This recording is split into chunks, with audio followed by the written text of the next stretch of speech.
সাভারে আওয়ামী লীগের অপতৎপরতা ঠেকাতে পৌর যুবদলের উদ্যোগে মোটরসাইকেল মহড়া অনুষ্ঠিত হয়েছে। বিস্তারিত থাকছে খায়রুল ইসলামের প্রতিবেদনে।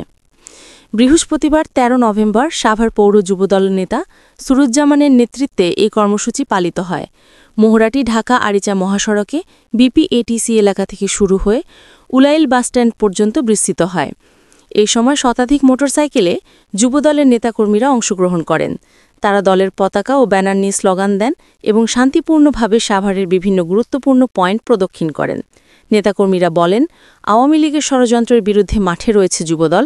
গণতন্ত্র পুনরুদ্ধার না হওয়া পর্যন্ত এ ধরনের কর্মসূচি অব্যাহত থাকবে।